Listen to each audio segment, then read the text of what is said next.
আসসালামু আলাইকুম viewers, visa ইনফরমেশনের সকল দর্শককে একটু মনোযোগ আকর্ষণ করছি। দর্শক, আপনারা ভিডিওটি শুনুন এবং ভিডিওটি শোনার পরে অবশ্যই ভিডিওটি শেয়ার করবেন, কারণ আজকে লাখো লাখো যে প্রবাসী বাংলাদেশি যারা মালয়েশিয়াতে অবৈধ অবস্থায় ছিল, যারা দেশে আসার কোনো সুযোগ পাচ্ছিল না, যাদের পিতামাতা মারা যাওয়ার পরেও যারা দেশে আসতে পারে নাই, অনেক আকুতি করেছে, কিন্তু বৈধ ডকুমেন্টস না থাকার কারণে যারা দেশে আসতে পারেনি, কিন্তু মালয়েশিয়া সরকার আজকে সেই সুযোগটি দিয়েছে। যাদের কাছে কোনো ধরনের কোনো পেপারস নেই বা যারা অবৈধ হয়ে গিয়েছে তারা দেশে আসতে পারবে। এক নম্বরে যাদের কাছে পাসপোর্ট আছে তারা আসতে পারবে, যাদের কাছে পাসপোর্ট নেই তারাও আসতে পারবে, যাদের কাছে ট্রাভেল ডকুমেন্ট আছে তারা আসতে পারবে, যাদের কাছে ট্রাভেল ডকুমেন্ট নেই তারাও আসতে পারবে। তো এই সিস্টেমগুলো আমাদেরকে জানতে হবে। আমি এই ভিডিওতে সম্পূর্ণ পর্যায়ক্রমে সিস্টেমটি আপনাদেরকে জানিয়ে দিব। আর আপনাদের কাছে একটি রিকোয়েস্ট থাকবে, অবশ্যই অবৈধ প্রবাসী ভাইদের স্বার্থে, তাদেরকে জানানোর স্বার্থে ভিডিওটি অনেক শেয়ার করবেন। তো চলুন মূল আলোচনায় চলে যাই। ফার্স্ট আলোচনা হচ্ছে, যাদের পাসপোর্ট আছে তারা কি করবে। যাদের পাসপোর্ট আছে তারা তাদের পাসপোর্টটি নিয়ে মালয়েশিয়া ইমিগ্রেশনে সরাসরি চলে যাবে এবং সেখানে গিয়ে 700 রিঙ্গিত, মাত্র 700 রিঙ্গিত জমা দিয়ে তারা দেশে চলে আসতে পারবে। সিস্টেমটা কি? সিস্টেমটা হচ্ছে, মালয়েশিয়াতে 1 আগস্ট থেকে 31 ডিসেম্বর, অর্থাৎ এই 5 মাস তাদেরকে অবৈধদেরকে দেশে পাঠানোর সুযোগটা দেওয়া হয়েছে। এই 5 মাস তারা দেশে আসতে পারবে। তো 1 আগস্ট থেকে মালয়েশিয়ার বিভিন্ন অঞ্চলে সর্বমোট 80টি বুথ বসানো হবে। এটা মালয়েশিয়া গভর্নমেন্ট বসাবে 80টি বুথ, যেখান থেকে সকল অবৈধ প্রবাসীদেরকে সহযোগিতা করা হবে তাদের পেপারসগুলো রেডি করার জন্য। আর এই পেপারসগুলো নিয়ে তারা ইমিগ্রেশনে চলে যাবে। যাদের কাছে পাসপোর্ট আছে তারা করবে কি, তাদের পাসপোর্টটি নিবে এবং তারা ইমিগ্রেশনে যাওয়ার আগে একটি এয়ার টিকিট কনফার্ম করে নেবে। অর্থাৎ আপনি যেদিন ইমিগ্রেশনে যাবেন সেই দিন থেকে 5 দিন বা 10 দিনের মধ্যে আপনার ফ্লাই, বা সেই দিনের 5 দিন পরে আপনার ফ্লাই। মনে করেন আপনি 10 তারিখে ইমিগ্রেশনে গেলেন, আপনার একটা এয়ার টিকিট নিয়ে যাবেন যেখানে আপনার ফ্লাইট ডেট দেওয়া রয়েছে 15 তারিখে বা 20 তারিখে বা 12 তারিখে। অর্থাৎ ইমিগ্রেশনে যাওয়ার 5-7 দিন পরের ডেটে ফ্লাইট ডেট নিয়ে একটা এয়ার টিকিট কনফার্ম নিয়ে আপনি সেই মালয়েশিয়া ইমিগ্রেশনে প্রবেশ করবেন এবং প্রবেশ করার সাথে সাথে 700 রিঙ্গিতও সাথে নিয়ে যাবেন। আপনার ওই ইমিগ্রেশনের মধ্যেই আপনার পাসপোর্টটি তারা এন্ট্রি করবে। এন্ট্রি করার পরে আপনি 700 রিঙ্গিত জমা দিবেন, এয়ার টিকিট শো করবেন, তারপরে তারা আপনাকে একটি পাস দিয়ে দিবে, সেটার মাধ্যমে আপনি দেশে চলে আসতে পারবেন। এরপরে আসি, যাদের ট্রাভেল পাস রয়েছে তারা কি করতে পারে। ট্রাভেল পাস যাদের আছে তারাও ঠিক একইভাবে ট্রাভেল ডকুমেন্ট, তারা ঠিক একইভাবে দেশে আসতে পারবে। এরপরে যাদের কাছে পাসপোর্ট নেই এবং ট্রাভেল ডকুমেন্ট নেই তারা কি করবে।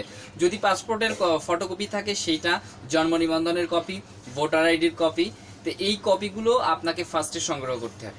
সংগ্রহ করার পরে এই কপিগুলো নিয়ে আপনার দেশে, অর্থাৎ আপনি যদি বাংলাদেশি হন, আপনার বাংলাদেশে আপনার যে ভাই বা বাবা মা যাকে দিয়ে পারেন সেই কাগজগুলো নিয়ে ইউএনও অফিসে যেতে হবে। অর্থাৎ উপজেলা নির্বাহী কর্মকর্তা, ইউএনও, উপজেলা নির্বাহী অফিসারের কার্যালয়ে আপনাদেরকে যেতে হবে এবং যাওয়ার পরে ওই ইউএনও একটি প্রত্যয়নপত্র লিখবে যে অমুক ব্যক্তি, তার নাম অমুক, পিতার নাম অমুক, গ্রামের নাম এই, তার পাসপোর্ট এবং আপনার এনআইডি দেখে তো তারা লিখবে, তো ইনি বাংলাদেশের একজন নাগরিক এবং ইনি বাংলাদেশের কোনো বেআইনি কার্যকলাপের সাথে জড়িত নেই বা ইনার নামে কোনো ধরনের কোনো ক্রাইম নেই, অপরাধ নেই, আমি তার জন্য সুপারিশ করছি যে সে বাংলাদেশে চলে আসুক। এই মর্মে একটি প্রত্যয়ন লিখবে এবং এই প্রত্যয়নপত্রটি ইউএনওর ইমেল থেকে বাংলাদেশ যে হাই কমিশন আছে, হাই কমিশনের ইমেলে একটি ইমেল করতে হবে। ইমেল করলে পরে যে বাংলাদেশ হাই কমিশনের ইমেলটি আসলো সেইটার এগেনস্টে বাংলাদেশ হাই কমিশন থেকে আপনাকে একটি ট্রাভেল ডকুমেন্ট দিবে। আর সেই ট্রাভেল ডকুমেন্ট এবং 700 রিঙ্গিত প্লাস এয়ার টিকিটটা আপনি কনফার্ম করার পরে আপনি মালয়েশিয়া ইমিগ্রেশনে আসবেন। ইমিগ্রেশনে এসে আপনাকে তারা একটি পাস দিবে, সেইটার ভিত্তিতে আপনি দেশে চলে আসতে পারবেন।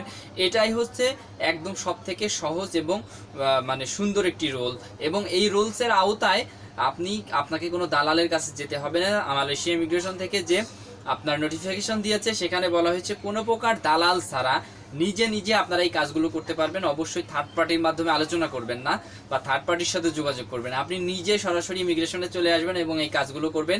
আপনাকে আর কেউ ধরবে না, আপনাকে কেউ আর ছুবে না। এইটা আগস্টের 1 তারিখ থেকে শুরু হবে। সো ভিউয়ার্স, এই সুযোগটি আমি চাইবো যে আপনারা কাজে লাগাবেন। আরও একটি সুখবর এটা যে আপনারা যারা এই অবৈধরা আছেন, যারা দেশে চলে আসবেন, তারা কিন্তু ব্ল্যাক লিস্টেড হবেন না মালয়েশিয়ার জন্য। তারা আবার নতুন করে আপনারা দেশে আসার পরে আবার নতুন যে ভিসা চালু হবে মালয়েশিয়ার, এই ভিসা সিস্টেমে আপনারা আবার মালয়েশিয়াতে প্রবেশ করতে পারবেন, বৈধভাবে সেখানে থাকতে পারবেন, বৈধভাবে সেখানে কাজ করতে পারবেন। আর মালয়েশিয়াতে 1 আগস্ট থেকে কিন্তু প্রায় 80টির মতো বুথ বসানো হবে, যেগুলোতে আপনাদেরকে সহযোগিতা করা হবে। আর আমি আপনাদেরকে বলবো আপনারা একবার করে বাংলাদেশ হাই কমিশনে যাবেন এবং সেখান থেকে একটি চেকলিস্ট নিয়ে আসবেন, আপনাদেরকে কি কি পেপারসগুলো সাবমিট করতে হবে সেই পেপারসগুলো চেকলিস্ট নিয়ে আসে আপনি সেই পেপারসগুলো রেডি করবেন। রেডি করার পরে সেখানে জমা দিয়ে আপনারা এই 5টি বা এই সুযোগটি সংগ্রহ করবেন।